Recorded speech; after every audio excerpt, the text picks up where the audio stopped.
well, heart specialist Asim Malhotra is behind the report and is with me now. So interesting to have you with us. This is blowing up traditional wisdom, all the things we've been told for years.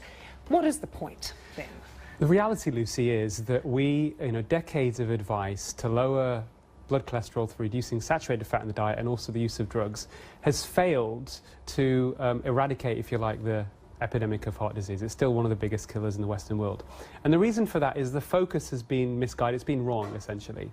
We know that saturated fat, based upon very robust data and studies now, shows that there is no association with the development of heart disease or type 2 diabetes or death. In fact, there is some data suggesting that saturated fat from dairy products actually may protect against heart disease and type 2 diabetes. It's bad for you in other ways, though, saturated fat, Well, actually, there are different types of saturated fat, and they have different effects. What we need to be doing is focusing on real, non-processed foods. It's interesting, there's also been a bit of there's a misguided information on, for example, you have a picture of a burger and fries, and people think high in saturated fat. Well, actually, the actual meat, the red meat, the burger, has less than 10% saturated fat. The real problem with that food are the refined carbohydrates, which are the white bread, the bun, if you like, deep fried in vegetable oil, potatoes, or the chips. That's where the problem is. But what we're trying to do in this editorial is also shift the focus to where the underlying real cause of heart disease is, and that's based upon the #1 risk factor, which is insulin resistance. Essentially, your body over time becoming resistant to the hormone insulin, basically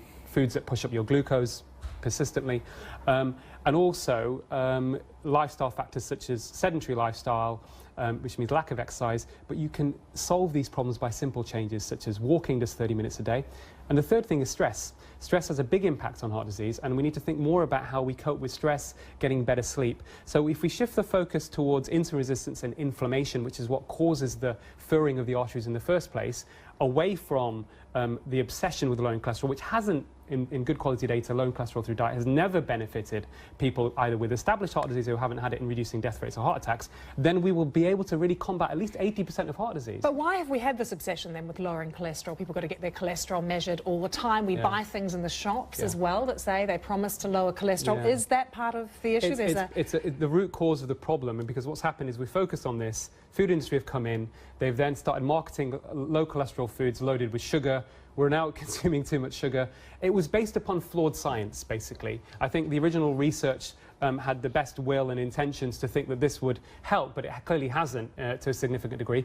The biggest decline in death rates from heart disease that have happened in the last 30 years have happened because of reduction in smoking, which needed health policy changes, and reduction in trans fats in foods. So if we go more back to a traditional way of living where we're eating non-processed food, and we're exercising every day just by walking, and we think about combating stress, we will be able to eradicate heart disease. But what we're up against is really an establishment that, in my view, is too close to industry. So one of the problems we have is that we have a multi-billion-dollar industry that benefits from this or profits from this message about lowering cholesterol, both through diet and drugs.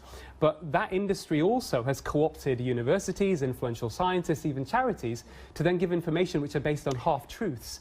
And, that's why we have a healthcare crisis right now. I'm just reading some of the criticism of your findings, or your report, saying it's simplistic, muddled and misleading. More specifically, because this doctor says decades of research have proved that a diet rich in saturated fat increases bad LDL cholesterol in your blood, and that puts you at greater risk of heart attack and stroke. I'm very glad you've said that. Unfortunately, whoever gave that comment is not up to date with the science. Saturated fat does increase so-called bad cholesterol LDL, but there's two things to say. It also increases the good cholesterol HDL, so the overall effect on cholesterol profile is neutral at best.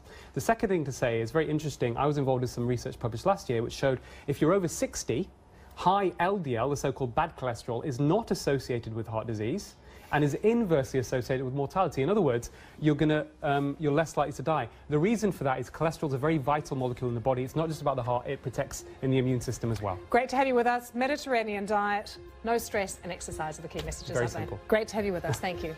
Don't forget you reach me on Twitter. I'm at Lucy Hawkins, BBC. See you next again soon. Bye-bye.